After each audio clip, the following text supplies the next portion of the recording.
In just a few months, the first of many Syrian refugees are expected to arrive in Dunedin for resettlement.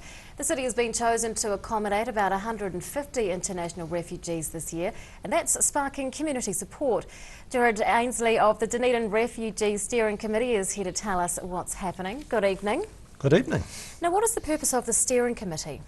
Well, originally the committee got together to investigate whether Dunedin as a city could do something in response to the humanitarian crisis.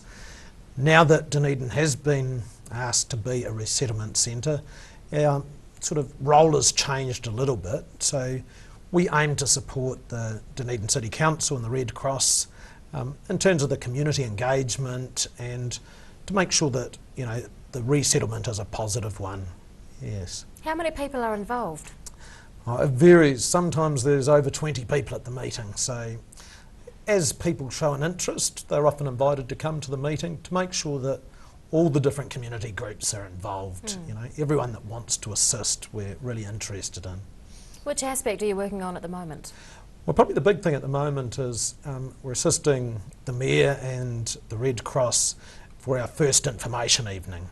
So on February the 2nd, we have a meeting with the Ministry of Business and Innovation and the Environment, MBIE, and the Red Cross and the Mayor. So it's an opportunity for, you know, the city to provide information to people, an opportunity for people to ask questions and to start exploring what's it going to look like for Dunedin to become, you know, home to refugees.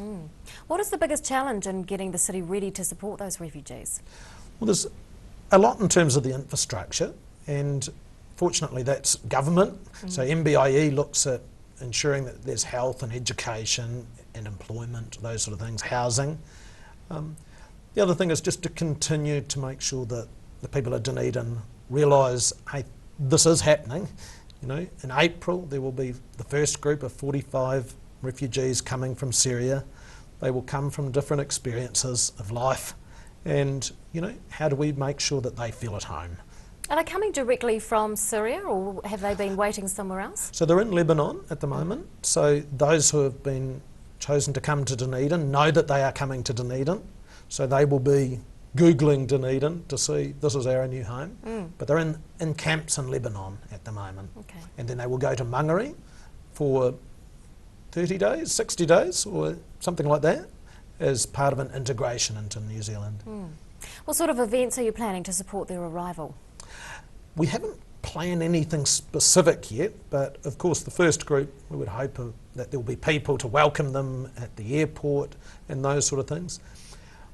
I think probably the welcome, it's probably best to be understated than overstated. So one, they know that they are welcome, but that they are able to gently enter into the life of the city without looking as though everyone's watching them. What are residents saying in response to the committee's plans? Look, the response that I've had has been overwhelmingly positive. I'm constantly receiving emails and phone calls from people wanting to assist and to help out. So, you know, I think people are looking forward to it. They realise that Dunedin's a great little city, it's got a great heart, it's got a diverse population already, and yeah, so I think overwhelmingly positive. Is Dunedin a good place to house refugees? Yeah. Part of what we did at the beginning was to look at what are the things that Dunedin can offer, and then to present that to the government and say, hey, we think Dunedin's a great city. And we were thinking, like, we've got wonderful education facilities, great schools, and then the Polytech and the university. There's a great deal of community support. You know, I know employment's always a challenge in lots of areas, but there are employment opportunities. And I think it's a city with a great heart. It also has a real history of, you know, the different faith groups working together.